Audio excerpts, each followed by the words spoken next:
deuxième partie de la première partie de cette soirée, c'est-à-dire le grand débat entre les mains expertes de Perrine Quenesson, qui va venir vous présenter tout le panel d'intervenants qui vont pouvoir deviser autour de la question « Comment vivre avec les machines ?»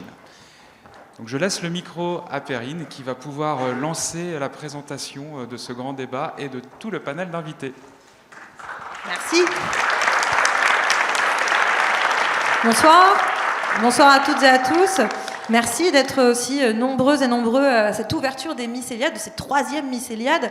Je tiens d'abord à féliciter Emmanuel, je crois, le grand gagnant du quiz Calmos, et aux 16 participants aussi. Toutes mes félicitations. J'espère que vous êtes... alors, j'allais dire chaud. Bon, voilà, après là, on n'est plus sur une ambiance de quiz, mais il y a quand même du quiz, puisque vous pouvez poser vos questions à la fin. Donc, n'hésitez pas, à la fin, bien sûr, à pouvoir poser les questions à la fin de cette table ronde. On aura un temps, évidemment, de questions. Mais avant d'arriver aux questions, on va déjà arriver à la table ronde. Et pour ça, je vais présenter les personnes qui vont être avec moi. Un très, très beau panel, je tiens à vous le dire. Déjà, on pourra accueillir, je pense, l'habitué de l'étape, celui qui est là depuis le début. Eh bien, c'est le Captain Nexus 6, évidemment, mercenaire du web et créateur de la chaîne YouTube Nexus 6. Je vous prie d'applaudir aussi Maudie, streameuse sur les sciences sociales et les jeux vidéo, chroniqueuse sur Arte et Blast. Mathieu Bablé, qui est auteur et illustrateur de bandes dessinées telles que Carbone et Silicium, Shangri-La et la série des Midnight Tales. La romancière Catherine Dufour, écrivaine en science-fiction et ingénieure informatique, autrice notamment, je pense que vous connaissez, des Chants de la Lune, Le goût de l'immortalité ou encore Le bal des absents. Je lui ai dit tout à l'heure à quel point j'aimais bien. Et enfin, last but not least, Aïda El Amrani, informaticienne et philosophe au sein de l'Institut Jean Nicot dans le département d'études cognitives de l'ENS.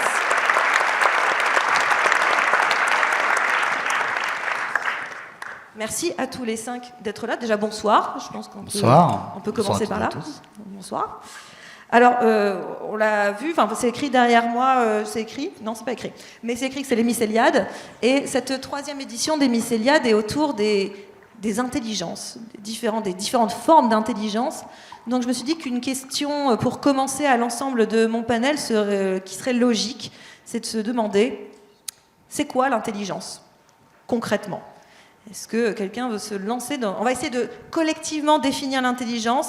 Bon, je ne sais pas si ça va rentrer après derrière comme définition officielle de l'intelligence, mais on va essayer du moins ensemble.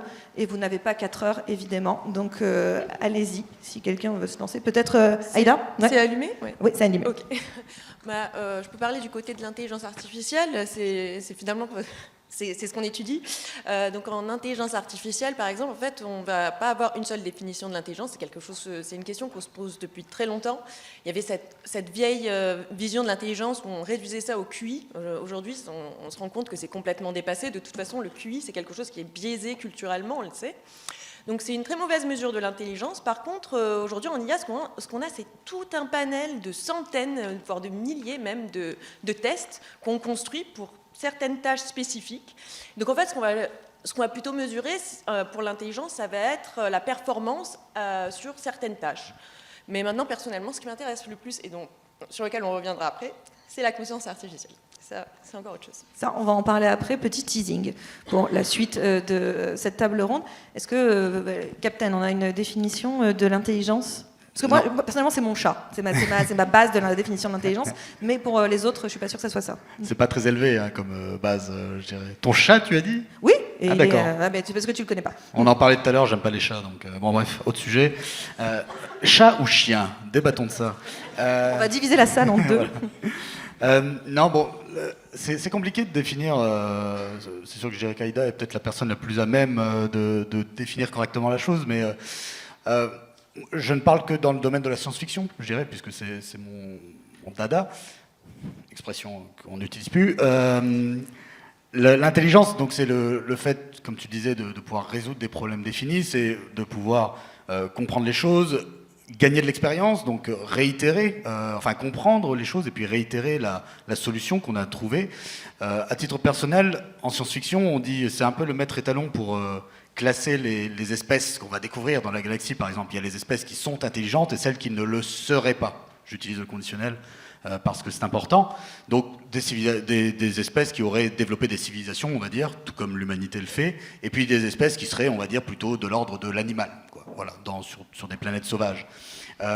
C'est pour ça qu'à titre personnel, en tout cas en science-fiction, je préfère parler de sentience, parce que, et on en parlera certainement, il y a aussi les aspects émotionnels qui pour moi sont importants.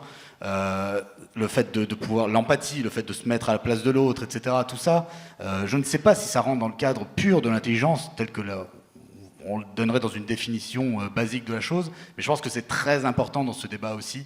Donc voilà, juste rapidement, je pense que l'émotion, la sentience, l'empathie sont des aspects très importants aussi dans ce débat. Oui, ce que je comprends, c'est qu'il n'y a pas finalement une intelligence, mais des intelligences. C'est un petit peu ça l'idée. Voilà. Je regarde aussi mes 3 camarades, les pauvres, ils vont devoir passer à la question. Mais Ouais, moi, il m'a piqué ce que je voulais dire. Mais, mais oui, enfin, pour rebondir un petit peu, effectivement, et puis l'intelligence sociale aussi. Enfin, moi, ce que je trouve intéressant, c'est que finalement, il y a quand même une gradation dans les intelligences, c'est qu'officiellement, il y en a toujours une qu'on va mettre un peu au-dessus, de manière un peu commune, et qui est l'intelligence performative. Et justement, il y en a qu'on va délaisser aussi, et je trouve que c'est assez intéressant, et on verra dans les discussions vis-à-vis de l'IA et vis-à-vis des robots de manière générale, de voir que finalement, en fiction, on va souvent prendre le contre-pied et essayer d'aller chercher des robots qui ne sont pas dans l'intelligence performative et peut-être plus dans l'intelligence émotionnelle. C'était mieux dit, par contre. Maudit, je ne sais pas si il y a quelque chose que vous souhaitez ajouter. Non, c'est difficile d'ajouter quelque chose. Non, mais peut-être la notion d'adaptation aussi face à une situation qui est improbable, une nouvelle situation qu'on n'a jamais expérimentée avant. Est-ce qu'on est capable de trouver des solutions face à ça, de s'adapter? Voilà. Pour moi, ça c'est une forme d'intelligence, mais oui, on est plus dans des intelligences que l'intelligence en singulier. Ouais, je termine avec Catherine, peut-être si vous voulez ajouter quelque chose. Je crois qu'on est sur le début d'un prochain roman de Catherine. Non, mais j'ai pris des notes. Alors, globalement, l'intelligence, c'est déjà une perception du monde. À partir de là, vous faites un modèle du monde grâce à votre mémoire associative pour résoudre un certain nombre de problèmes qui se posent à vous. En général, pour les êtres humains, et d'ailleurs les êtres vivants, sont des problèmes d'urgence vitale. On utilise notre intelligence pour s'en sortir dans ce monde. Je ne sais pas, gagner de quoi manger, par exemple. Toutes choses que n'ont pas les IA. Elles n'ont pas de perception du monde, elles n'ont pas de modèle du monde, elles n'ont pas de mémoire associative, et en plus, elles n'ont pas d'urgence vitale. Okay,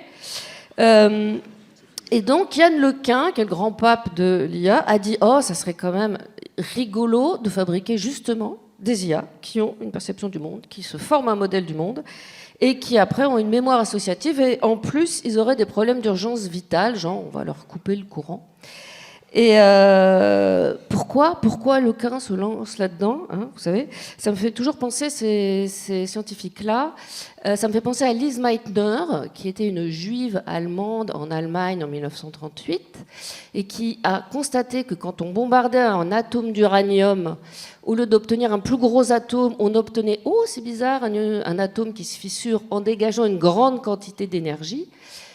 Est-ce que c'était vraiment le moment de publier ça dans Nature, en fait? Voilà, Yann Lequin me fait un peu penser à Lise Meitner en 1938. On verra bien ce que ça donne, mais je crains le pire. Ouais, je crois qu'on peut applaudir. J'espère que quelqu'un a pris des notes, parce que là, on est vraiment sur un très bon début de définition, en tout cas collective. Pour celles et ceux d'ailleurs qui sont venus depuis peut-être la première édition, j'ai tendance à vouloir présenter mes camarades avec un petit peu ce qui vient d'eux, d'une certaine manière, à partir de la question de la thématique de l'année. Donc la thématique de l'année, on dit c'est l'intelligence. Donc j'aurais dit, l'intelligence, qu'est-ce que ça vous évoque chez vous par rapport à la fiction, par rapport à la pop culture, par rapport à ce qu'ils veulent en fait. Et donc ils m'ont sorti pas mal de choses très très intéressantes. Je vais commencer avec Maudit. Maudit, on a des... Ouais, allez là, ouais, pas de chance, ça commence, c'est très, très arbitraire. Donc normalement, il y a des images qui vont apparaître, je l'espère, Maudit. Quand on a parlé d'intelligence, ce qui est ressorti, c'était des jeux vidéo, en particulier, qui étaient Fallout 4 et Detroit Becomes Human. Oui. Si je dis pas de bêtises, j'ai bien prononcé. Alors là, on a Fallout, donc on a incroyable, un cosplay. personnage de Fallout. Donc justement, pourquoi c'est le jeu vidéo en lien avec cette intelligence qui est venue Bon, déjà parce que si c'est un peu votre spécialité quand même, mais d'où c'est venu? Bah, je suis la caution jeu vidéo de cette table ronde. Non, en fait, ce qui est particulier dans le jeu vidéo, c'est que on a un phénomène d'identification très fort parce que on incarne, on n'est pas passif dans l'histoire. C'est souvent ça qui est raconté autour du jeu vidéo, qu'il y a ce truc de voilà comment on participe aux interactions avec le jeu. Forcément, on peut avoir une implication émotionnelle très forte avec les événements et les personnages non joueurs, les personnages qui ont été créés du coup par les studios et qui vont nous entourer. Et donc en ce moment, je suis en train de jouer à Fallout 4, très en retard parce qu'il est sorti il y a quand même un moment. Mais une des thématiques principales de Fallout 4, c'est la question des synthétiques, qui sont en fait des robots qui sont fabriqués par des êtres humains. Et certains de ces robots ont les premiers en tout cas qui ont été créés pour avoir un modèle, ont eu une conscience humaine qui a été transférée à l'intérieur pour faire des tests, etc. Et donc un des PNJ qu'on voit là, qui s'appelle Nick Valentines, est détective privé et dans sa vie antérieure d'humain, il est policier. Et en fait, il y a tout un questionnement dans le jeu avec ce personnage secondaire autour de à partir de quand il devient vraiment lui-même, est-ce qu'il peut devenir une vraie personne ?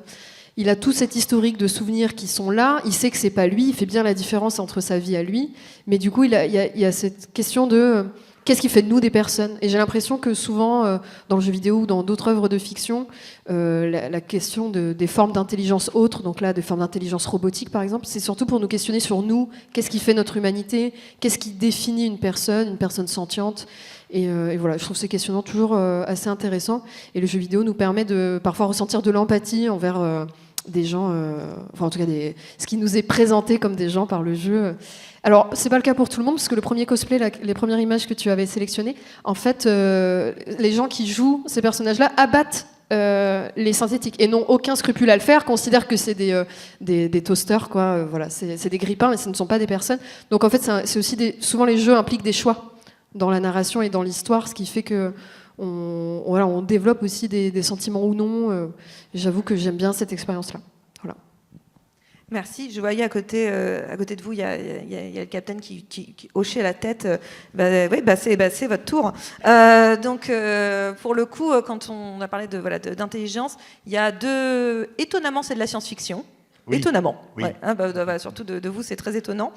Qui est venu, c'était un certain Hal. Ça vous parle ? Hal. H-A-L. Ouais. Hal. Voilà, lui. Cette personne. Ouais. Est-ce que c'est une personne ? Pas du tout.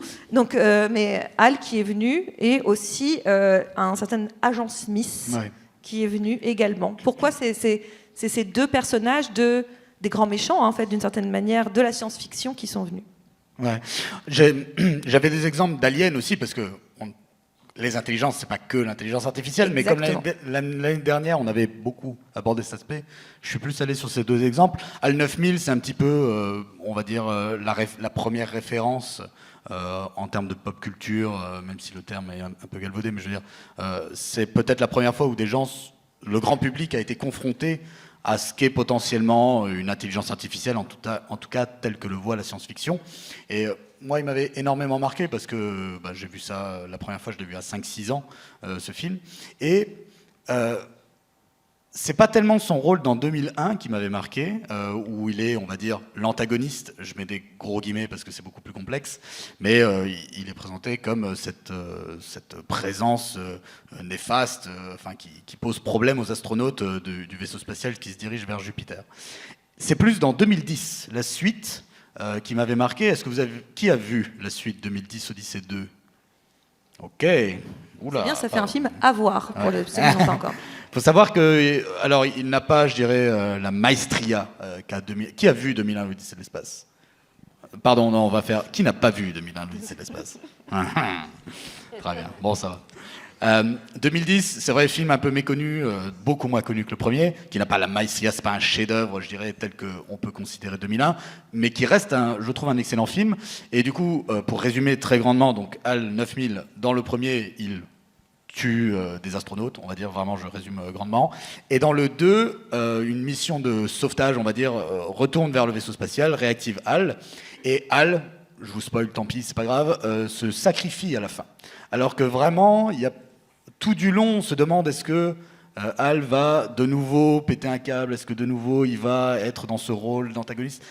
Surtout que les personnages principaux lui demandent de se sacrifier et se demandent s'il va bien réagir à cette demande.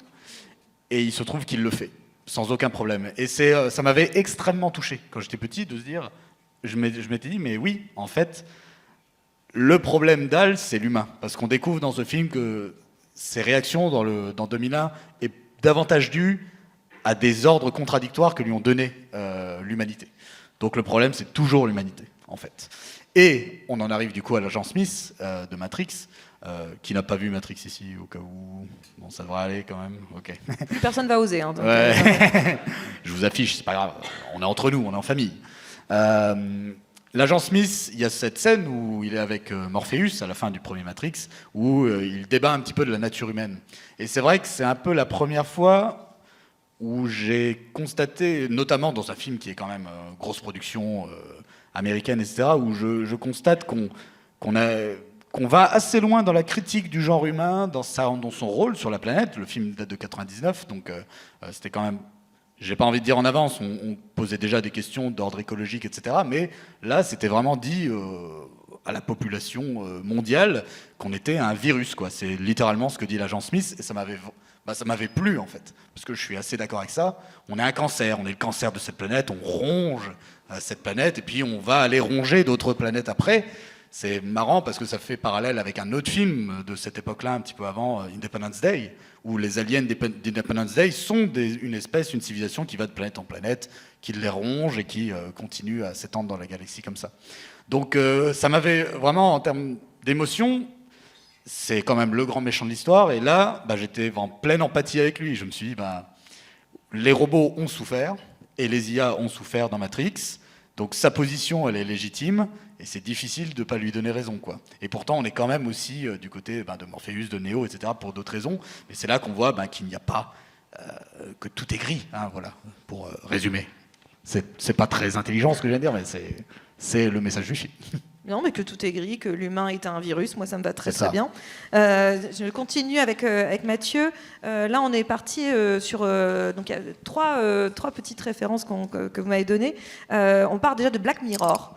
Black Mirror, d'un épisode en particulier qui s'appelle Be Right Back, avec Domhnall Gleeson. Je ne sais pas si vous voyez cet épisode où une femme a perdu son mari, et c'est une sorte de robot avec une intelligence artificielle qui possède les souvenirs finalement de ce mari décédé qui va l'accompagner.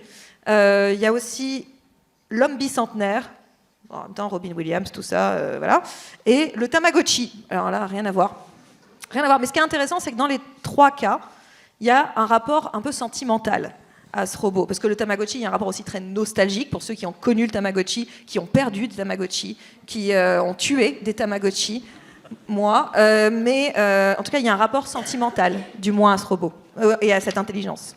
Oui, t'as tout dit, mais oui, zut. Oui, en fait, moi, disons que quand on imagine les robots dans la science-fiction, dans les mondes de fiction, c'est pas les robots en tant que tels qui m'intéressent, et notamment parce que au stade où on en est aujourd'hui, et même dans un futur proche, je suis pas sûr que la robotique ou l'intelligence artificielle puisse créer un jour la conscience robotique, quoi. Je pense qu'on en est encore assez loin, mais en fait, ça a absolument aucune importance. Et mon exemple de Tamagotchi, c'était pour montrer que finalement, ce qui est hyper important, c'est la projection cognitive que l'humain il peut avoir sur le robot, et qui va faire qu'avec quelque chose de très très simple, et en l'occurrence le Tamagotchi, il n'y a pas grand chose à faire, on peut quand même créer un lien d'empathie réel, enfin qui est vraiment réel, qui est unilatéral, on nous renvoie rien en échange, mais pour autant qui peut suffire.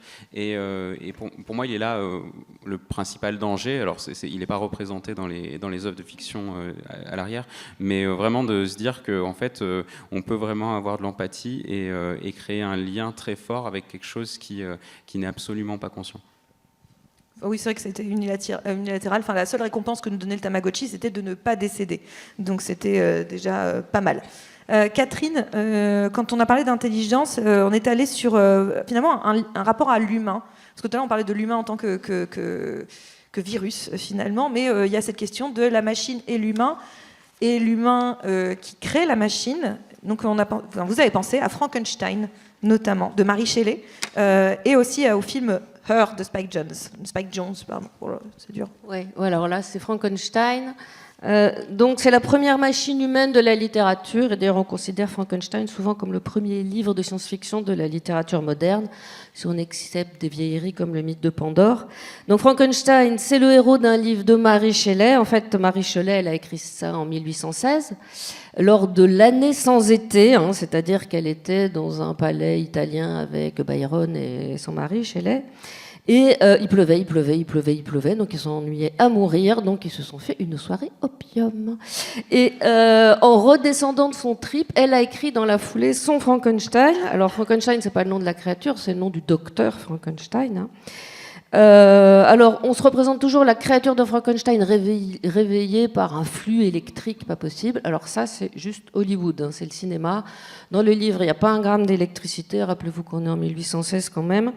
C'est juste, visiblement, le docteur Frankenstein joue avec des morceaux de cadavres. C'est juste allusif, en fait. On dit qu'il pratique des arts profanes. Et du coup, apparaît une créature horrible. Donc, en fait, c'est plutôt la critique d'une science sans Dieu.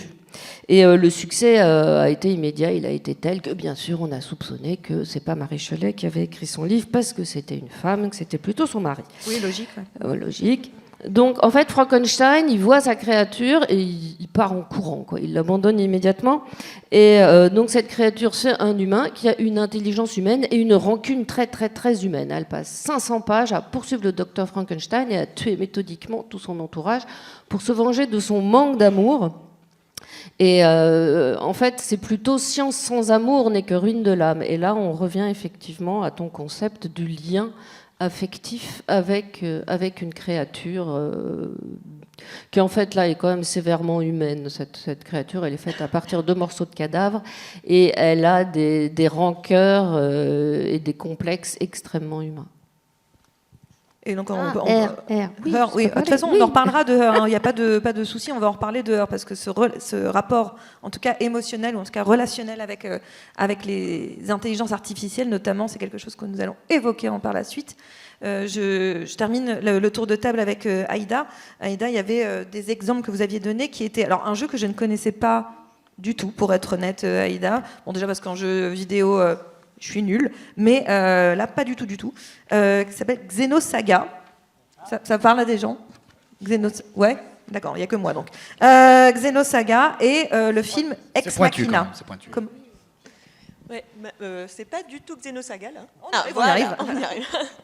Ouais, donc Xenosaga, c'est vrai que c'est un peu, ça m'est venu en tête tout de suite parce que justement dans Xenosaga, donc c'est un petit peu le même thème qu'avec Fallout apparemment.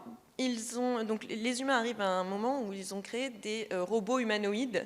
Un peu plus robots humanoïdes à partir de bio et nanotechnologie. Et en réalité, ça divise pas mal l'humanité, où certains humains pensent que, en fait, on peut, par exemple, tuer ces robots qui n'ont aucune expérience de vie intérieure, et où d'autres, en revanche, sont persuadés que ces robots méritent le même traitement que n'importe quel autre être humain. Et donc ça arrive à des histoires un petit peu tragiques. Il y a aussi à un moment une histoire d'amour très touchante entre deux de ces robots humanoïdes, des Realians. Et ça touche vraiment à mes sujets, donc sur la conscience artificielle, où on se demande de plus en plus finalement comment on va pouvoir savoir si ces intelligences elles ont pris le dessus là. Ont une conscience et quelles seraient les conséquences de ne pas le savoir. Donc ce sont des questions auxquelles on a besoin de répondre de façon assez urgente.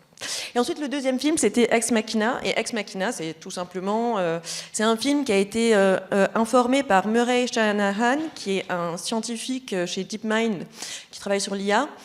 Et donc, au niveau de la plausibilité scientifique, ce film est vraiment très bien sur le test de Turing. Voilà. Donc on le voit là derrière, Ex Machina de Alex Garland. Pour ceux qui ne l'auraient pas vu, encore une fois, rajoutez ça à votre liste de films à voir. Justement, on va continuer Là, on a vu que visiblement la machine a tenté de nous dire quelque chose en brouillant cet écran derrière. Et on va parler justement de ce rapport qu'on peut avoir avec les machines, puisque c'est un peu le thème de cette table ronde, c'était vivre avec les machines. On vit déjà avec les machines. Enfin, je veux dire, rien que sur moi, j'ai déjà un portable. On vit constamment avec ces machines-là. Mais finalement, on nous présente les intelligences artificielles, la robotique. Si on regarde la fiction, si on regarde même parfois certains articles dans les médias, c'est toujours assez négatif. Il y a quelque chose où tout de suite on se projette vers quelque chose, en tout cas l'idée que ça va dérailler, que ça peut être dangereux. À votre avis, pourquoi en permanence ce rapport à la machine, à l'intelligence artificielle par exemple, est regardé avec un côté ex machina par exemple, ça se passe pas super bien, quoi.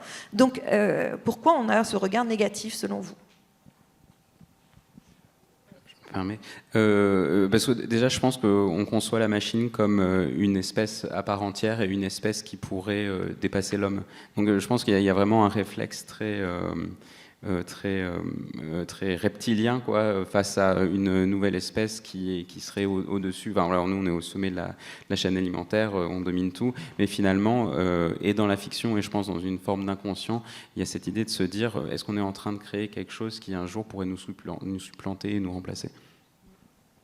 Donc en fait, c'est juste là une peur de se dire, est-ce que j'ai pas créé ce qui va me tuer, finalement. C'est un peu ça. Bah, c'est aussi parce qu'on a des milliers d'années d'expérience par rapport à ce qu'on a créé, quoi. C'est-à-dire on le dévoie à chaque fois pour en faire une arme. Tu parlais de l'énergie nucléaire tout à l'heure, on a vu ce que ça a donné. Là, on en arrive à créer des IA. Alors les IA qui existent aujourd'hui n'ont rien à voir avec les IA de la science-fiction, mais inévitablement... on se projette vers qu'est-ce qu'on va en faire de négatif, quoi. Inévitablement. Est-ce qu'il y a aussi peut-être un rôle de la science-fiction qui a joué aussi, parce que avant même que les IA existent, même sous leur forme actuelle, on supputait ça comme quelque chose qui allait devenir négatif. Donc est-ce que ça n'a pas créé un fantasme aussi ? Mais la réalité, c'est juste que on est face à quelque chose qui est en train d'émerger là, sans que les structures sociétales soient adaptées pour que ça se passe correctement. En tout cas, c'est mon avis. C'est-à-dire que là, on le voit avec la création, enfin, surtout que là, les IA génératives, il y a des vrais gros problèmes éthiques par rapport à quand on est sur la génération de visuels, de choses comme ça, qui s'inspirent de créatrices et de créateurs existants, etc. Donc tout ça, ça pose énormément de problèmes. Et c'est toujours un peu pareil, c'est qu'on découvre quelque chose, au lieu de peut-être le cantonner à des... Je sais pas, je suis sûr que dans la recherche scientifique, l'IA peut apporter des choses extrêmement importantes et bonnes, d'accord ? Donc on pourrait le cantonner à ça, mais non, on balance tout à tout le monde et on dit allez-y, utilisez, alors qu'on n'a pas du tout... réfléchi la chose, on n'a pas du tout essayé de voir quels seraient éventuellement les résultats.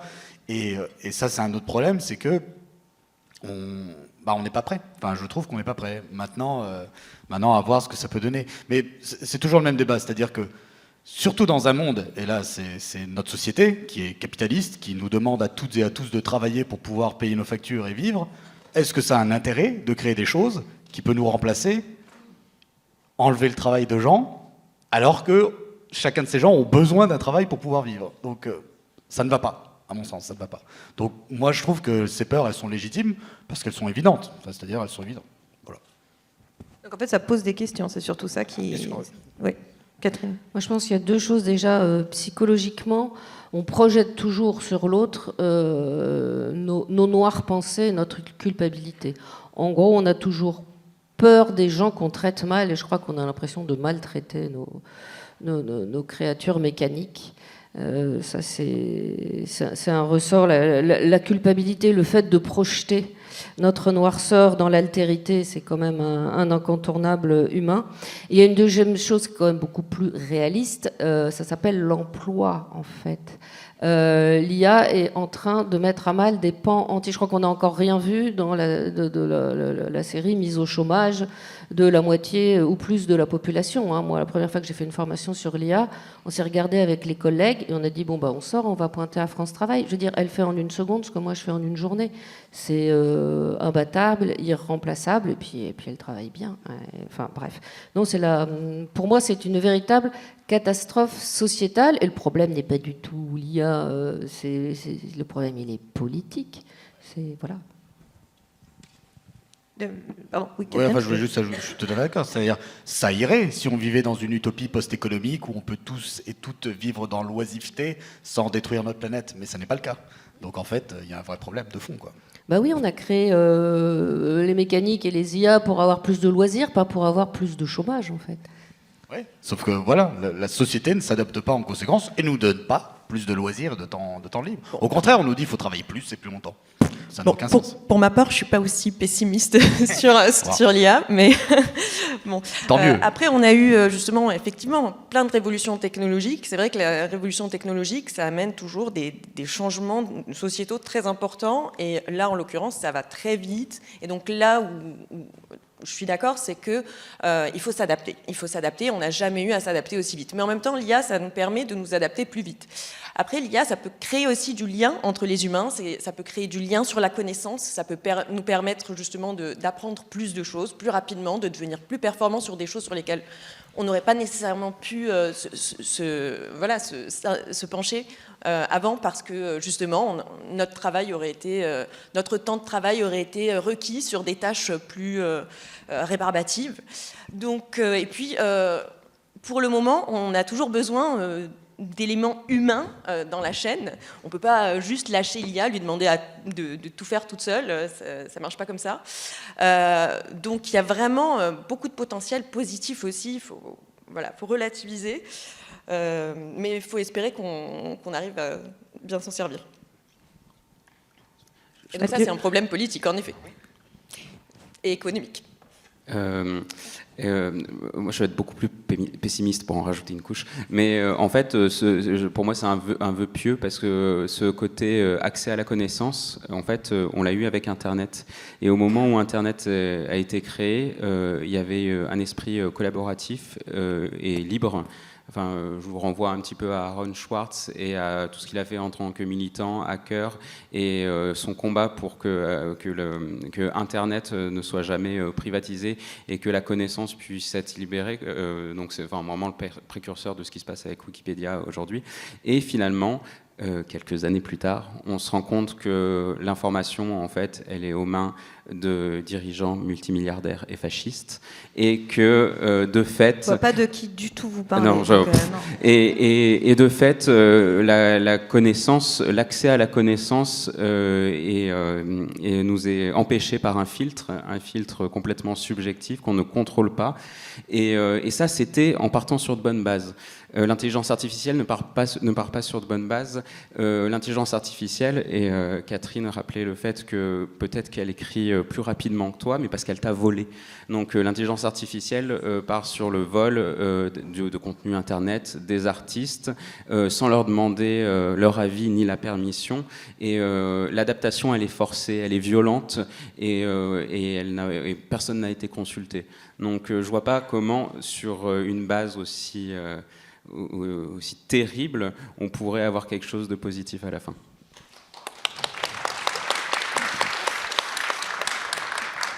Maudit, de quel côté on va se balancer dans cette histoire? Ouais. Non, je suis pessimiste aussi, mais Super. je suis pessimiste aussi pour une raison qui est les robots. En tout cas, là, si on sort un peu de l'IA, mais qu'on parle vraiment de la mécanisation, de la robotisation. Pendant longtemps, les humains se disaient bon bah super, si on arrive à créer de super robots, ils vont nous enlever les tâches harassantes.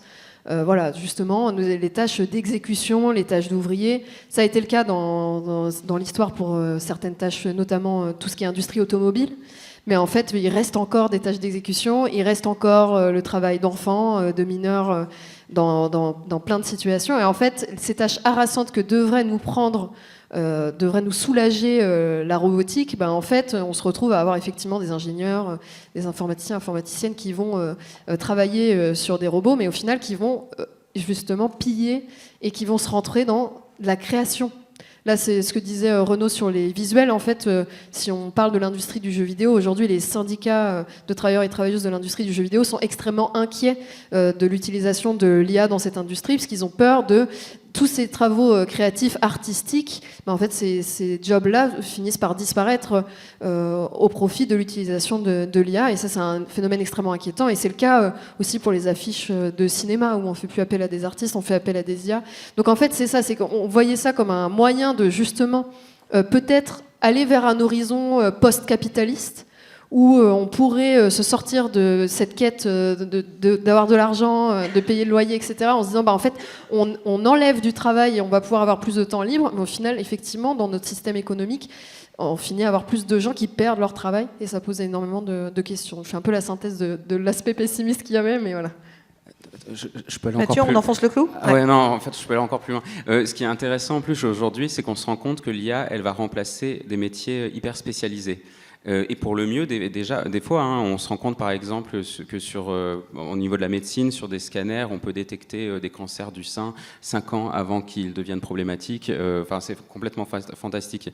Donc, en fait, on va remplacer des métiers hyper spécialisés, mais par contre, les métiers de labeur, des métiers techniques et des métiers précaires, eux, ils vont continuer à exister. Et de telle sorte que, grâce à l'IA, on va améliorer les conditions de la médecine, remplacer des médecins, mais on aura toujours parce que c'est de la technologie, on aura toujours des enfants qui vont travailler dans des mines de cobalt pour récupérer des terres rares. Ça ne changera pas. Bon, alors si je peux finir sur un petit rééquilibrage, je pense qu'il y a aussi quand Après même vous. une question d'échelle temporelle et qu'il faut chercher aussi à voir un petit peu plus sur le long terme. Donc là, peut-être qu'on peut voir ça sur les 5-10 prochaines années, mais par exemple, la robotique, c'est quelque chose justement que l'IA va nous permettre de développer beaucoup plus pour aller remplacer ce genre de travaux difficiles plus tard. Donc, il ne faut pas se restreindre sur notre échelle. Après, il y a aussi énormément de modes qui sont simplement plus du tout adaptés. Et donc, il va y avoir une transformation très profonde. On est vraiment à l'aube d'une transformation très profonde.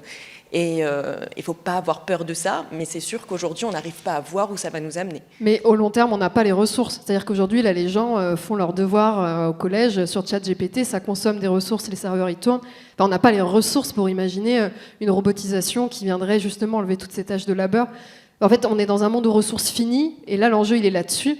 Donc, s'imaginer au long terme avec l'IA, c'est vrai que c'est hyper difficile pour nous quand on voit à quoi ressemble le quotidien, et les gens ont une espèce d'angoisse, d'anxiété écologique, et ça vient renforcer, appuyer le clou là-dessus aussi, l'IA, ça amène ces sujets-là. Donc, je pense qu'effectivement, on voit au court terme, mais en fait, on n'a pas le choix, en tant qu'espèce humaine aujourd'hui, là, de voir au court terme. Ouais. Captain, après, parce que moi, au bout d'un moment, j'ai envie d'avoir un petit peu d'amour pour ces machines. Non, mais en fait, je pense qu'on est toutes et tous d'accord. C'est-à-dire, l'IA va apporter des choses positives, etc. Le seul problème, il est j'allais dire institutionnel, c'est pas ça, c'est pas le terme, c'est... Politique. Oui, politique, mais enfin, dans la construction même de notre société, quoi. Structurelle. Structurelle, merci beaucoup. Elle n'est pas adaptée. Et puis, on abordait deux aspects là, parce qu'il y a l'aspect IA, on va dire logiciel, je dirais l'aspect logiciel, et là, vous disiez robotique, il y a l'aspect mécanique, et tu disais l'IA va peut-être développer ça, parce qu'aujourd'hui, ce qui fait que on n'est pas encore toutes et tous remplacés, c'est qu'il n'y a pas encore un robot parfaitement humanoïde, c'est-à-dire bipède, avec 2 bras, 10 doigts, etc., pour manipuler les choses comme nous on le ferait. Il y a des robots très spécialisés qui font des choses mieux que nous, mais en tout cas, il n'y a pas encore un robot qui va aller sonner chez toi pour s'occuper de ta grand-mère qui est alitée, etc., etc. Pas encore. Donc pour le moment, il y a des métiers qui restent. Mais effectivement, le jour où il n'y aura plus ça, où il y aura ce robot qui te remplacera, mais qui va remplacer tout le monde, c'est-à-dire le livreur, le promeneur de chiens, tout le monde en fait, moi je n'y vois pas d'inconvénient profond. Si on est dans une société où on n'a plus à travailler, il n'y a pas de problème, il n'y a aucun souci. En tant que fan de science-fiction, j'aspirais à ça quand j'étais petit, c'est-à-dire être fan de science-fiction, je le dis toujours, c'est être sûr, j'étais persuadé de ça moi, qu'on irait vers une utopie à la Star Trek, et en fait tous les jours tu te réveilles dans un V pour Vendetta Wish, c'est-à-dire les méchants n'ont même plus des brassards rouges, je veux dire c'est là où c'est... Bon bref, là je divague. Mais ce que je veux dire c'est que j'étais persuadé qu'on en arriverait à une société meilleure et qui serait intelligente face à ça, et c'est pas le cas. Et c'est ça qui terrifie. Le problème, c'est l'humain, et c'est comment il traite ces technologies, mais... Et l'humain, c'est quoi? Il y a le niveau individuel, il y a le niveau sociétal. Même là, on pense être, peut-être nous, et toutes et tous, intelligents face à ça, mais en fait, on l'est pas forcément réellement tout le temps, et dans toutes les circonstances, et tout ça, ça crée un résumé global, civilisationnel, qui est foutu. C'est foutu. Vraiment, C'est vrai qu'on partait en casque bleu, puis d'un seul coup, ça s'est effondré. Non, mais c'est terrible. C'est terrible. C'est difficile l'optimisme. C'est difficile l'optimisme, on est d'accord. Catherine, j'ai vu que vous preniez le micro, vous vouliez ajouter quelque chose? Et le problème, c'est le capitalisme. Voilà. D'accord. Je sais pas si vous attendiez à ça comme table ronde, mais moi pas. Donc, Catherine. Ben moi, je suis allée à Oulgat cet été voir. Il y a des femmes photographes qui exposent. Il y a un super expo. Si vous pouvez y aller, ça doit être en juin, juillet. Et il y avait justement un reportage d'une femme photographe, je me souviens plus de son nom. Et alors, c'est dans les maisons de retraite au Japon. Et ben si, il y a déjà des robots qui s'en occupent des vieilles personnes Oui, et qui passent dans les couloirs. Vous savez, ils ont des boines bouilles toutes rondes, ces robots. Ils font coucou et tout. C'est horrible, en fait. Il n'y a plus personne dans les couloirs pour s'occuper de ces vieilles personnes. Il y a des robots qui passent et qui donnent l'alerte uniquement quand une vieille personne est en train de mourir. Mais par contre, sa détresse psychologique due à la solitude, il n'y a juste plus personne. C'est tout à fait affreux. En fait, ce qu'on comprend, c'est quand même un rapport que l'humain... Enfin, parce que c'est pas la faute de la machine en elle-même, c'est plutôt de ce que l'humain en fait, ou aussi le temps qu'il a encore pour le développer, ou la capacité... Oui, vas-y, parce que... Non, j'acquiesce. Ah d'accord, ok, tu as raison. Mais parce que ce que je veux dire, c'est je voudrais avancer vers un autre sujet qui a été évoqué un petit peu avec certains films qu'on a évoqués au début, comme Her, comme l'épisode de Black Mirror, mais aussi le film que vous allez voir ce soir, Intelligence artificielle de Spielberg. C'est un rapport émotionnel à ce robot, puisque dans Her, c'est quand même l'idée d'un homme qui développe une relation sentimentale, du moins de son point de vue, avec une intelligence artificielle. Si on regarde AI, c'est l'idée de trouver un remplacement ou quelque chose qui puisse compenser la douleur de la perte d'un enfant, donc un rapport à l'enfant. Il y a plusieurs choses qu'on va retrouver. Donc en fait, est-ce que c'est possible d'avoir une relation émotionnelle ou est-ce que c'est simplement narcissique ? Puisque en fait, finalement, la machine, elle apprend de nous, hein, donc c'est aimer soi, quoi. Oui, monsieur Jouet dandine sur sa chaise. J'aimerais bien revenir sur ta phrase précédente parce que je suis pas d'accord sur le fait que si ça se passe bien, c'est bien les robots. En fait, les robots et la technique, c'est qu'est-ce qu'on abandonne en tant qu'humain. Mais surtout, pas que sur les robots, sur un frigo, qu'est-ce qu'on a abandonné en faisant en sorte que notre repas, ce dont on a besoin pour se nourrir, ça soit stocké dans un endroit et qu'on puisse simplement l'acheter, qu'on n'ait plus besoin de le chercher, etc. Quand on utilise un GPS, qu'est-ce qu'on abandonne en tant qu'humain en faisant en sorte que notre spatialisation, on la laisse à un programme et que vraiment on n'y réfléchisse plus. L'intelligence artificielle, ChatGPT, qu'est-ce qu'on abandonne quand on enlève la réflexion et qu'on la laisse à un programme. Donc bon, voilà, ça c'était pour dire que j'étais pas d'accord. Et ensuite, pour revenir sur les émotions, justement sur la question de l'empathie, notamment sur l'épisode de Black Mirror, qu'est-ce qu'on abandonne quand on refuse de faire son deuil et qu'on va laisser un robot faire en sorte qu'on n'ait pas à le faire. Qu'est-ce qu'on abandonne de connexion avec des êtres humains qui existent, et ça c'est tout le propos de Her, quand on laisse ça à une intelligence artificielle qui va toujours être d'accord avec nous et nous conforter dans nos idées, dans la réalité qu'on s'est construit en dehors de la réalité de celle des autres.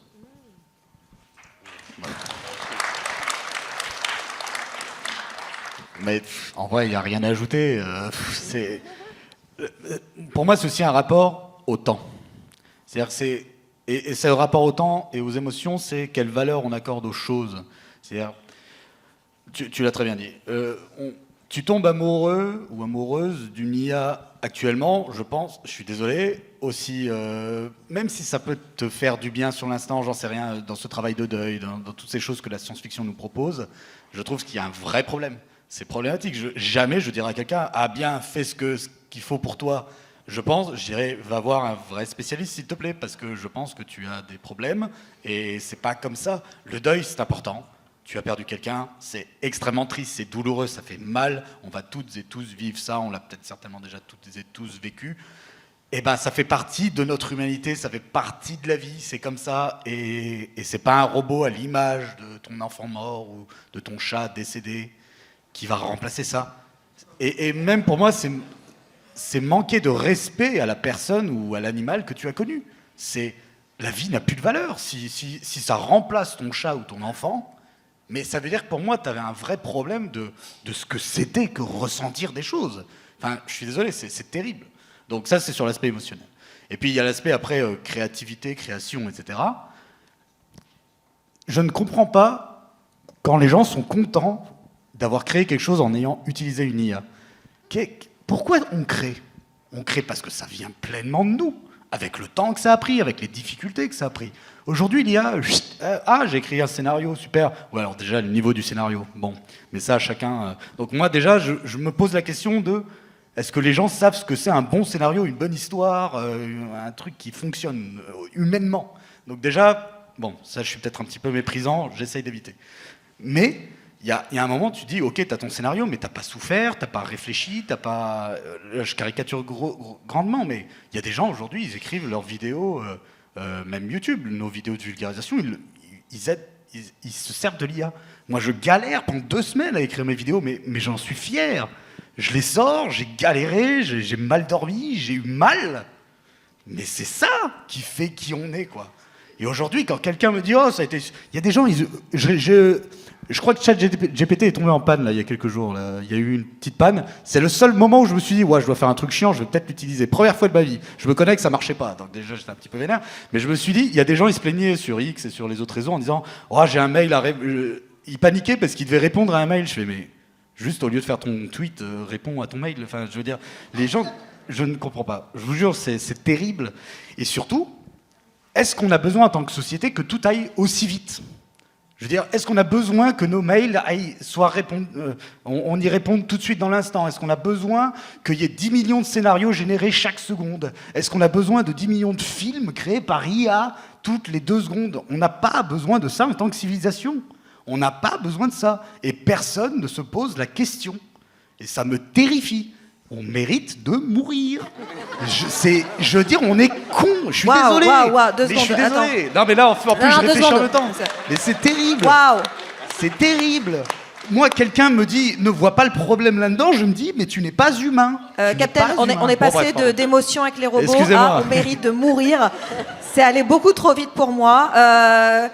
Je vais Bon, juste. bref, c'est pas la question. J'ai pas. Ouais, non, bah oui, on est parti sur une autre thématique éventuellement. Ouais, désolé, et après, désolé. on pourrait parler de l'IA en tant qu'outil aussi Alors là- utile.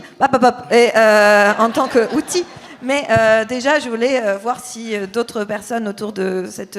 C'est pas vraiment une table, hein, parce qu'il n'y a pas de table. Mais enfin voilà. Mais si justement, Maudie, Catherine ou Aïda, vous aviez quelque chose à dire au sujet de ces relations qu'on peut créer éventuellement avec un robot, ou on passe à autre chose à un moment donné, parce que. Ouais. Moi, je suis hyper contente de vivre ça dans des œuvres de fiction. J'adore ça. Le dernier jeu qui m'a vraiment marqué là-dessus, c'est Signalis, où c'est l'histoire de 2 personnes. Il y en a une qui est un robot et une qui est humaine, qui partent visiter dans un vaisseau spatial pour essayer de trouver une nouvelle planète habitable. Et du coup, on suit tout leur parcours et toute leur histoire. Et moi, je vis mes meilleurs moments en vivant ces histoires-là. Mais j'aime bien ça dans des œuvres de fiction. Dans la réalité, je pense que, vous le voyez, ça nous fait un peu paniquer. Et je voudrais revenir sur un truc qui devrait nous faire peut-être un peu plus paniquer. C'est que les liens qu'on a avec... là, on parle de liens qu'on crée avec un robot, etc. Mais en fait, on est déjà en train de créer des liens entre nous par le biais d'algorithmes. Je pense notamment à toutes les personnes qui utilisent les applications de rencontres. Aujourd'hui, les gens que vous rencontrez via les applications de rencontres, il y a de grandes chances que ce soit des gens que vous ne puissiez pas trop croiser dans la vraie vie, mais surtout, elles sont filtrées. Elles sont filtrées, il y a des critères qui font que vous allez pouvoir avoir ce profil-là qui vous est mis en avant ou non. Et donc, l'application sélectionne notamment sur des critères de votre qualité d'écriture, les fautes d'orthographe, votre syntaxe, tout ça, c'est analysé par l'algorithme qui va plutôt ne pas vous présenter à des personnes diplômées, par exemple. Donc, ça veut dire qu'aussi, les personnes qu'on fréquente ou qu'on imagine fréquenter, il y a un filtre qui est passé par le biais de cette intelligence artificielle, de cet algorithme, etc. Et moi, c'est quelque chose qui me fait poser beaucoup de questions et qui m'angoisse énormément. Donc voilà, je vous partage une nouvelle angoisse. Eh bien, bienvenue à cette table ronde anxiogène. Catherine, allez, un petit peu plus. Oui, moi, il y avait un truc qui m'a quand même fascinée, et c'est l'évanescence du gradient. Alors, j'ai posé une question à une IA pour faire une image. Alors, je lui ai dit, tu me mets un champignon triste. Sur ce champignon triste, tu vas me mettre un lutin triste et derrière un fond de forêt sombre. Alors, il m'a fait un fond de forêt sombre et avec un lutin en forme de champignon. Alors, je lui ai dit non, tu me mets bien un lutin et un champignon et un fond de forêt triste. Alors, il m'a mis un lutin et un champignon et un fond de forêt triste. Et alors après, j'ai dit non, tu me mets le lutin sur le champignon. Et il m'a répondu, mais authentique oupsie, et il m'a fait un champignon dessus un lutin, mais le fond de forêt était gai. Vert, plein de couleurs, tout ça. Et j'ai demandé à mon formateur qui m'a dit oui, c'est parce qu'en fait, il y a l'évanescence du gradient. C'est-à-dire qu'il a des priorités et il ne peut pas en avoir 15 à la fois. Et donc, quand il prend en priorité 2-3 éléments, le quatrième disparaît. Alors déjà, évanescence du gradient, je l'ai noté parce que c'est beau, quoi. Et en fait, ça signifie que l'IA, envers et contre tout, c'est pas une question, ça ne va pas s'arranger, l'évanescence du gradient, en sens où c'est vraiment lié au nombre d'opérations que l'IA est capable de résoudre par seconde. C'est quand même une énorme machine qui consomme beaucoup. Et en fait, ça veut dire que l'IA, elle est un peu con, elle est comme les Shadok. Les Shadok, ils ont 4 cases dans le cerveau. Il y a ga, bu, zo et me. Et si vous voulez rentrer, par exemple, bi, eh ben, faut enlever me pour mettre bi. Il ne peut pas y avoir plus de 4 cases. Donc je me dis, on a quand même une petite chance parce que nous, on est quand même capable d'avoir beaucoup de cases, beaucoup de priorités en même temps dans notre champ mental. Donc à un moment, on va trouver le moyen, on va trouver des domaines où on va être meilleur que les IA. Voilà, ça c'était la touche de... Voilà, l'évanescence du gradient, je tenais à le dire. Moi, je suis contente qu'on ait évanescence du gradient et Shadok dans la même conversation. Avant de laisser la parole à la salle, parce que le temps file, passe, je ne sais plus où elle est, très honnêtement, là, un peu déprimée. Mais je voudrais me tourner vers vous, Aïda, parce que c'est quelque chose qui a été évoqué tout à l'heure, sur la notion de conscience des machines, et c'est quelque chose qui est votre domaine de recherche en particulier. Est-ce que vous pouvez déjà essayer de m'expliquer concrètement la conscience des machines? Alors oui, simple, court, pour quelqu'un qui n'a pas fait d'études scientifiques. Go. Oui, bon, je ne vais pas faire de cours dessus, ok. Mais donc déjà la conscience humaine, il faut commencer par là. Donc c'est ce phénomène qui commence quand on se réveille, qui s'arrête quand on tombe dans un sommeil sans rêve ou dans un coma. Et donc c'est cette impression de vie intérieure. C'est voilà toutes ces couleurs qu'on va avoir, les sons.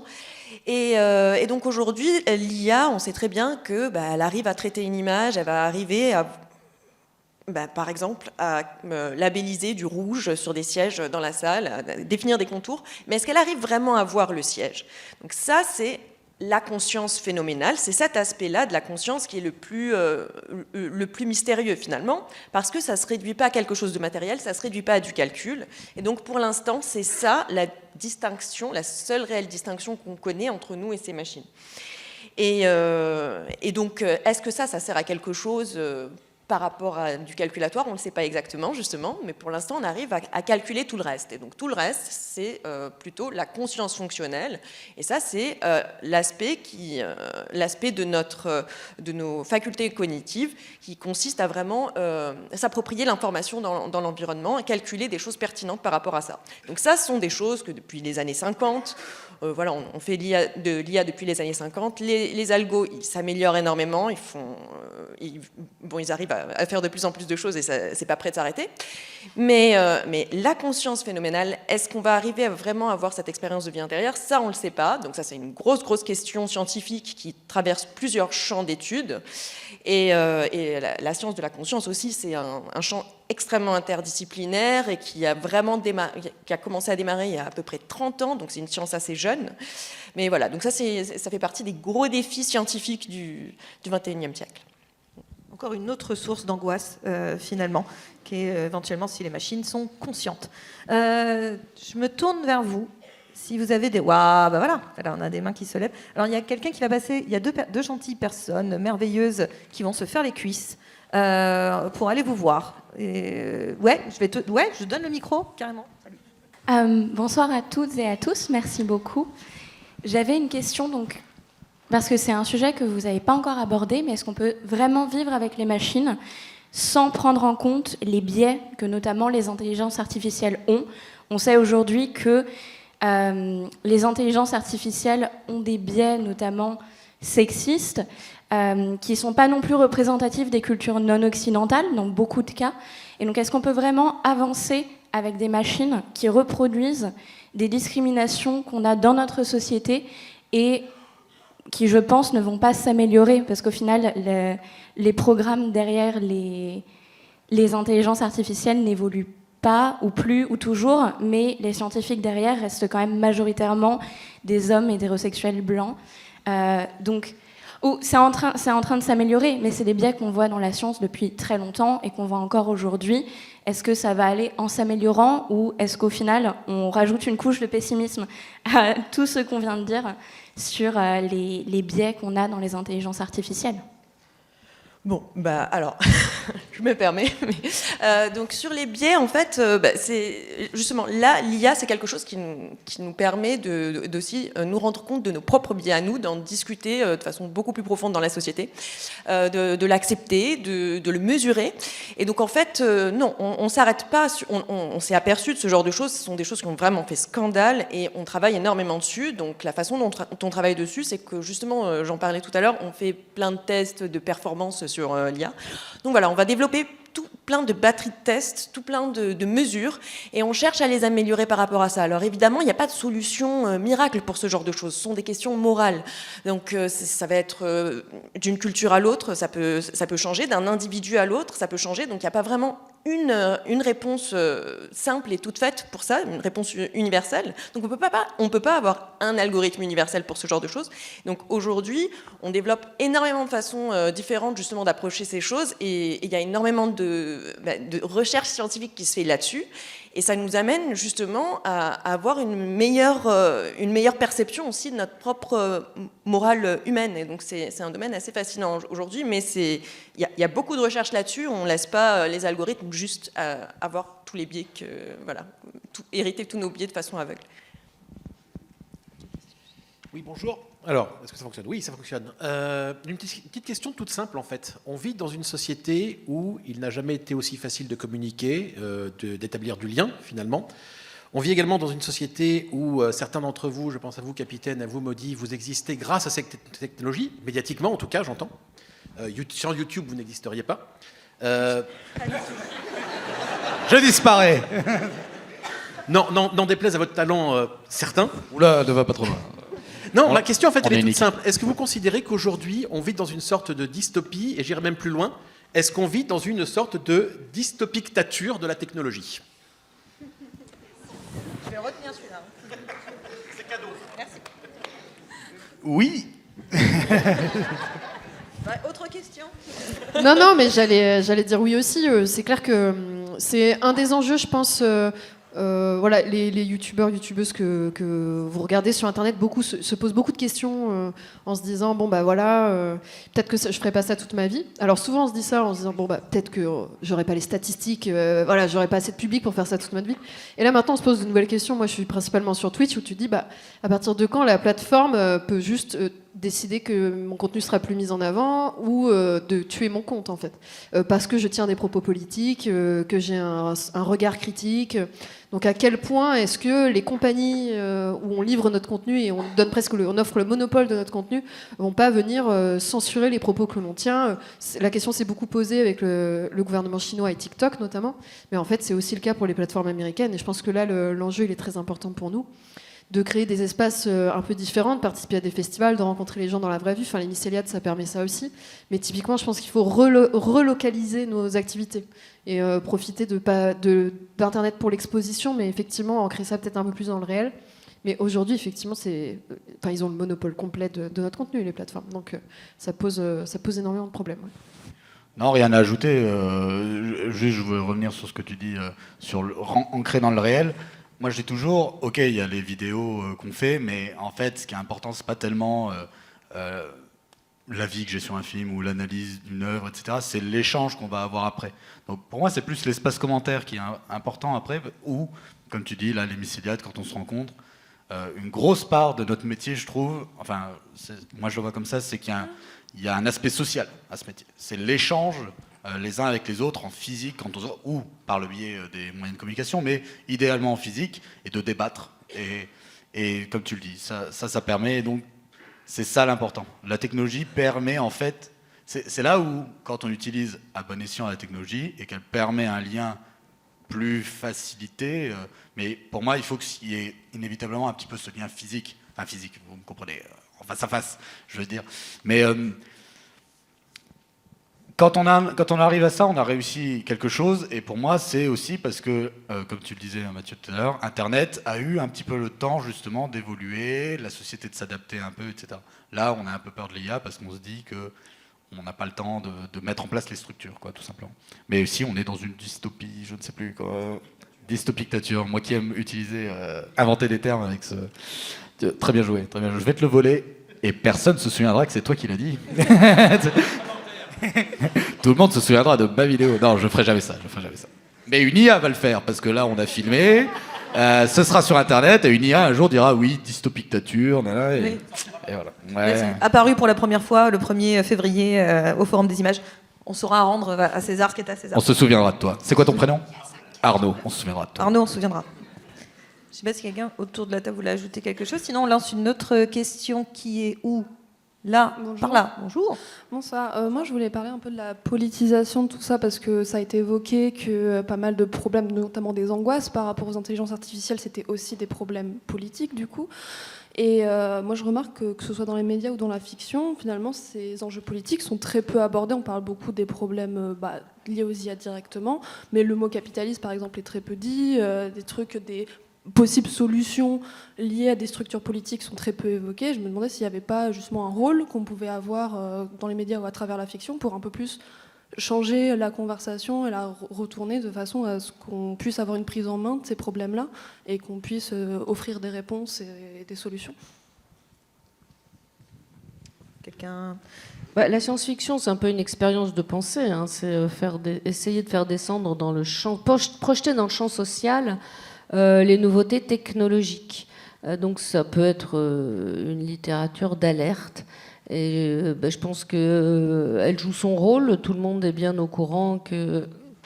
je pense que la science-fiction, que ce soit film, livre ou jeu vidéo, permet vraiment de réaliser que la lente arrivée de l'IA risque de ne pas s'arrêter là et risque de donner à l'avenir un paysage assez catastrophique.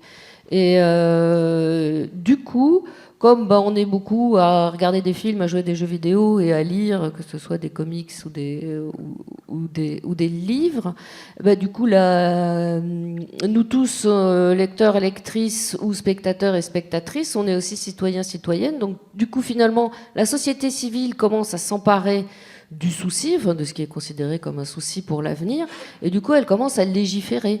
C'est l'IA Act de 2023, je veux dire, effectivement il n'est pas parfait, et puis il n'est pas adopté partout, mais il a le mérite de commencer à poser de véritables, transformer ces questionnements en une tentative de solution politique. C'est ça qui est important, c'est que les peuples, des citoyens et des citoyennes remettent la main sur ces problématiques-là. Ça a été quand il y a eu Le Meilleur des mondes est sorti en 1931 et ça parlait de biotechnologie, de tripatouillage des embryons.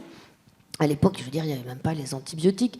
Mais du coup, à force de lire génération après génération, on a accouché des lois contre les biotechnologies, enfin le tripatouillage notamment des embryons, la non-brevetabilité du vivant. Ce sont vraiment des lois qui ont été mises en place par une société qui avait été alors alertée sur les dangers des biotechnologies grâce à des ouvrages de science-fiction. Donc là, je pense vraiment que c'est cette interpellation-là par des œuvres de l'imaginaire qui poussent dans les têtes des différents créatifs et créatives peuvent ensuite pousser le peuple souverain à s'emparer de ces questions et à légiférer. Et vraiment, ça sert à ça. Et heureusement que c'est là comme garde-fou, même si, bien sûr, c'est toujours très imparfait. Les lois contre les biotechnologies, il y a un tiers de la planète qui les a signées et qui vaguement les respecte. Je veux dire, les États-Unis, ça s'assoient dessus des deux fesses. La Chine, j'en parle même pas. Enfin bon, ça a quand même le mérite d'exister. Et l'IA Act est aussi là pour essayer d'encadrer, de voir plus loin que le bout de notre petit nez sur l'IA. Voilà.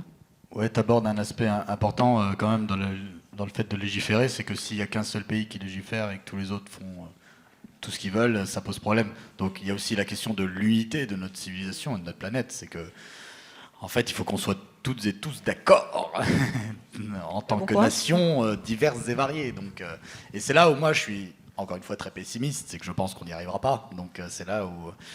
bon, voilà. C'est pareil pour l'écologie, enfin, tu vois, c'est pareil pour tout. Bon. Alors ça, je suis complètement d'accord avec toi. Là, dernièrement, j'étais face à des jeunes étudiants, je ne sais plus trop du CNAM, enfin bref, et ils me disaient alors, et qu'est-ce qu'on pourrait, nous, en tant que chercheurs, inventeurs, développer comme matériaux du futur qui serait super utile. Et je leur ai dit, alors si vous voulez faire une invention super utile, vous me trouvez une martingale politique qui permette de ne jamais amener à la tête d'une grande puissance une bande de cintrés. Ça serait vraiment, vraiment la nouveauté dont on a besoin.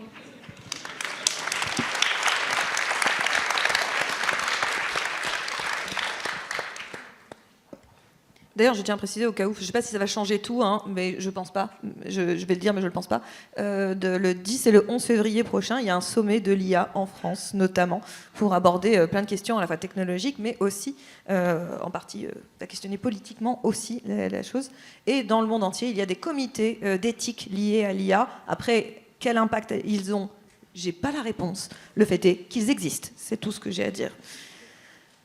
Autre personne, autre question, là-bas en haut. Oui. Alors, ça marche bien, oui.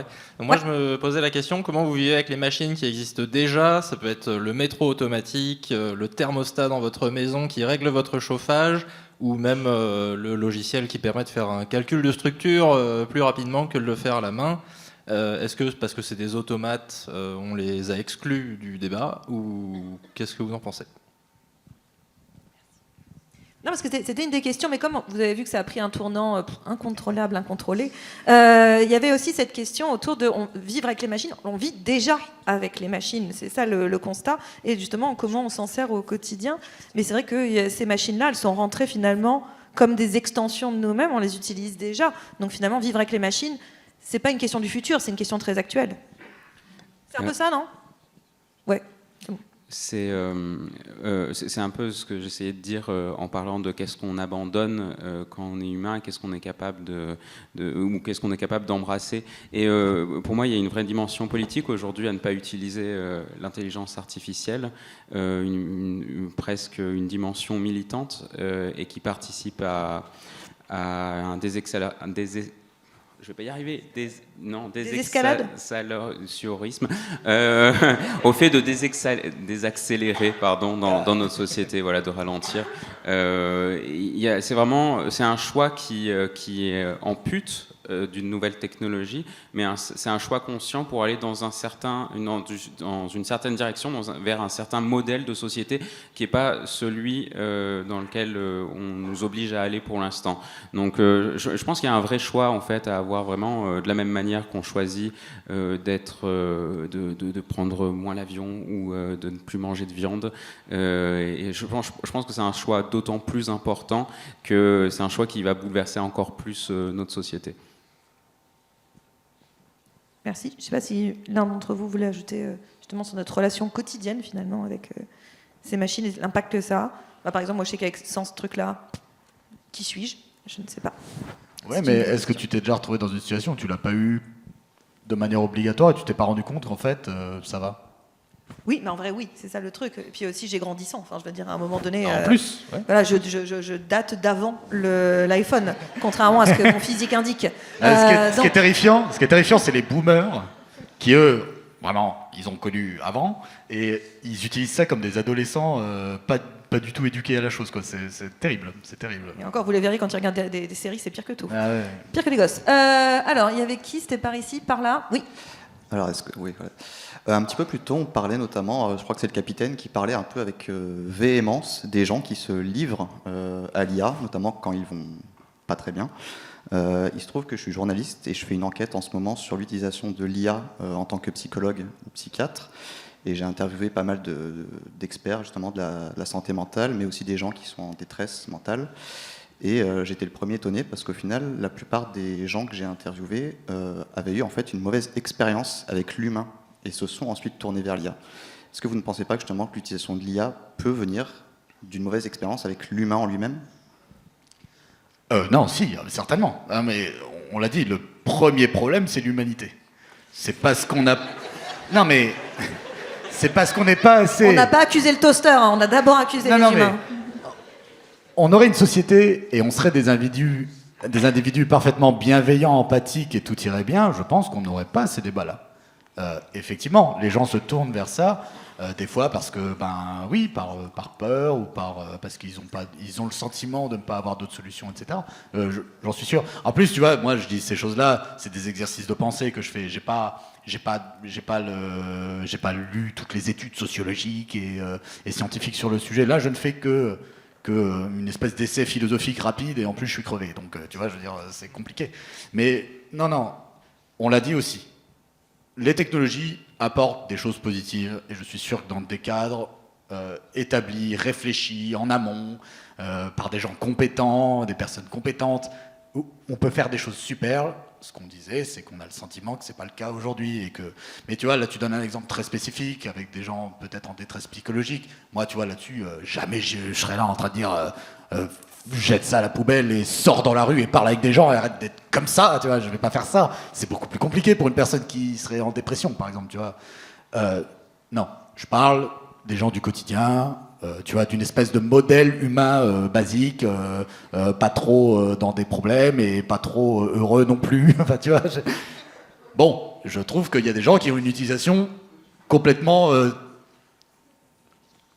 j'allais être insultant, complètement mauvaise de ces choses-là. Voilà.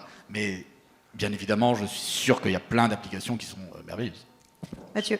J'ai 2 contre-exemples. Il y a eu l'année dernière, ou en 2023, le suicide d'un Belge, et il y a quelques mois, là, en octobre dernier, le suicide d'un jeune Américain, qui étaient tous deux des personnes très fragiles et qui ont commencé à converser avec des chatbox, enfin des IA de conversation.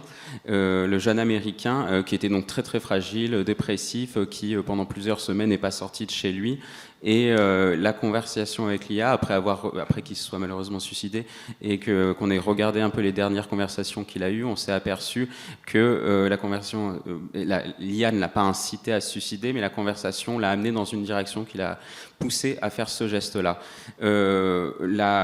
L'entreprise qui appartient à l'IA a dit non, on va faire attention, maintenant on va mettre des mots-clés, et quand il y a un mot-clé qui apparaît dans la conversation, c'est ramené aux développeurs, où l'IA elle s'arrête et elle suggère de ne pas continuer la conversation.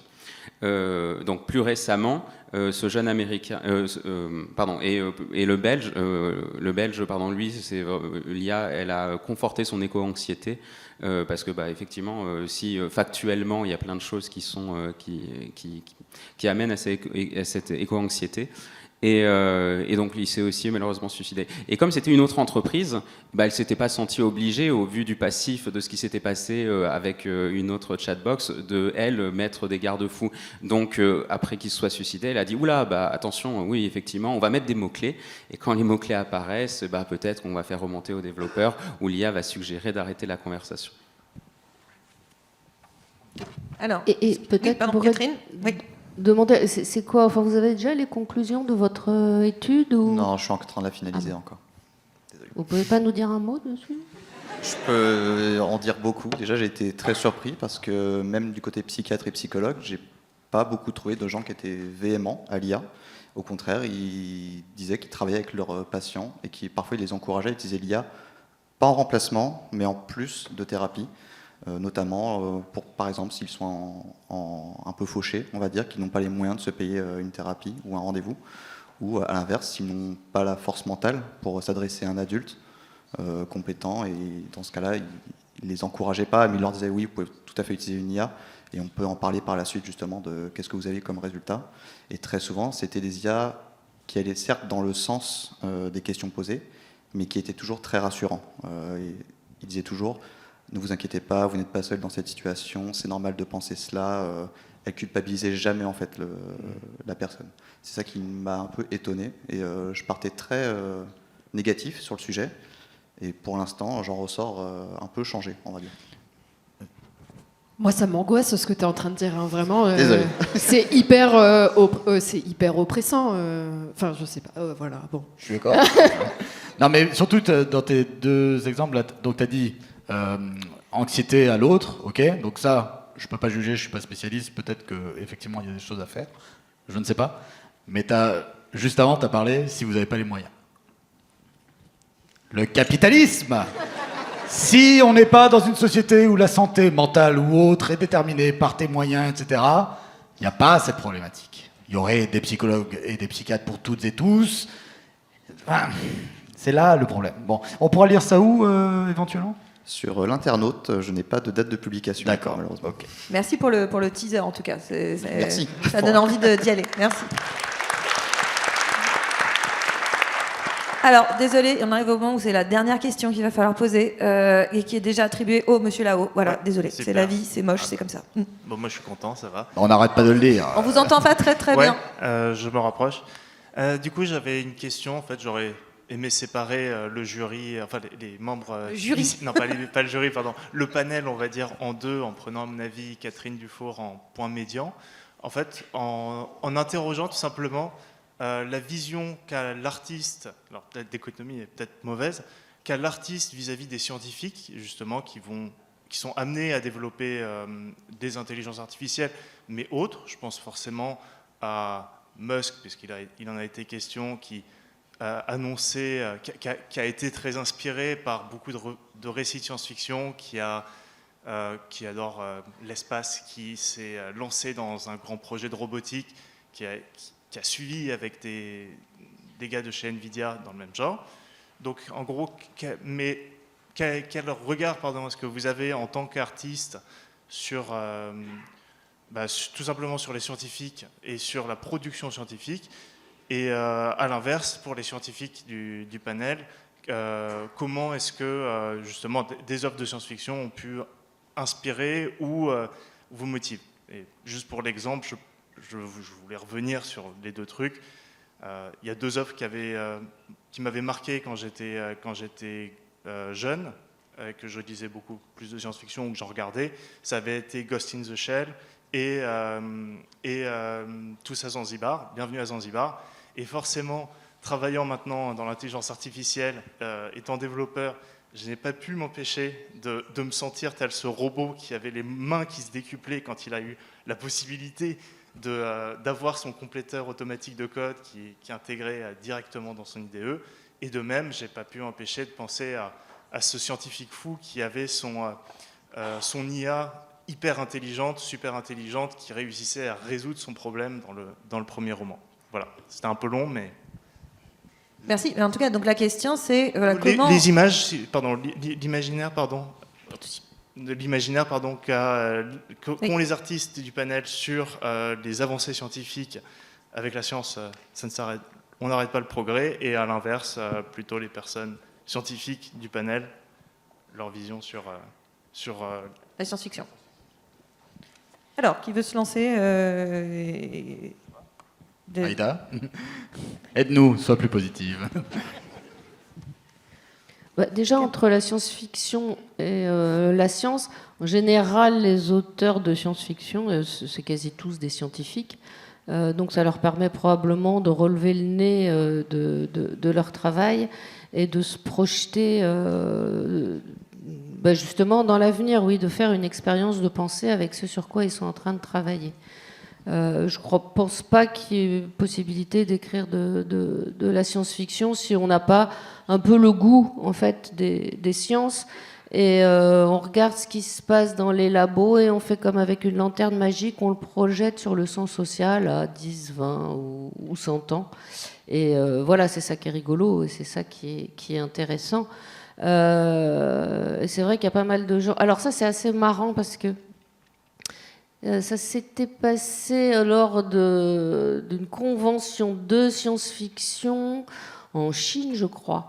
Et alors en Chine, autant, je sais pas, All Around the World, une convention de science-fiction, c'est plein de cosplay avec des gens qui boivent des coups, quoi. En Chine, pas du tout, quoi. Ils sont tous sur une scène, ils ont un petit chapitre, un petit pupitre, puis ils sont en costard. Enfin, c'est pas la montagne du fun, quoi. Et pourquoi ils font des conventions de science-fiction en Chine? Tout simplement parce qu'à un moment, ils se sont dit, bon, on n'est pas aussi créatifs que les gens de la Silicon Valley, donc ils ont envoyé une délégation à la Silicon Valley et ils ont posé des questions, clac, clac, clac, un petit questionnaire, et ils ont vu que le seul point commun entre tous les gens de la Silicon Valley, c'est qu'ils avaient lu de la SF quand ils étaient jeunes. Et du coup, la Chine a décidé de se mettre à sa façon à la science-fiction, d'où Liu Cixin, etc. C'est à cause de ça. Maintenant, moi, je reste dubitative étant donné le résultat sur le succès du lien entre Silicon Valley et science-fiction, quoi. Notamment, par exemple, Zuckerberg et Elon Musk qui s'adorent, c'est le samouraï virtuel de... comment il s'appelle? Aidez-moi, le samouraï virtuel, c'est de... Stevenson, voilà. Et vu ce que ça a donné, bah, c'est un peu bad dream, quoi. On s'aperçoit que tout ça, c'est de la mythopoïèse, comme le dit Alain Damasio, c'est-à-dire qu'ils font semblant de croire, de nous faire rêver, on va aller terraformer Mars, et puis, etc. Et en fait, c'est de l'arnaque pour nous enfumer et nous faire rêver. Pendant ce temps-là, ils nous piquent nos données personnelles sans rien nous donner en échange. Donc, je remets complètement en cause de plus en plus le lien magnifique entre la science-fiction et au moins la science et technologie appliquée, en tout cas de la Silicon Valley. Je pensais que c'était un rêve partagé, en fait, c'est que de gaz des marais. Non, moi, cette Alors, discussion... je suis désolée, là, vraiment, c'est pas du tout, c'est pas... Parce qu'en fait, moi, on m'a dit, 20h20, Perrine, t'arrêtes. Ouais, mais il faut leur dire non. Et il est 20h23. Il faut leur dire non. Mais il faut leur dire non. En même temps, c'est pour aller faire des dédicaces. Je crois que vous en faites partie. Donc, c'est pour vous aussi. Donc, mais en tout cas, merci beaucoup, Captain. Merci beaucoup, Maudit. Merci beaucoup, Mathieu. Merci beaucoup, Catherine. Merci beaucoup, Aïda, dans cette table ronde. Merci à vous pour vos questions.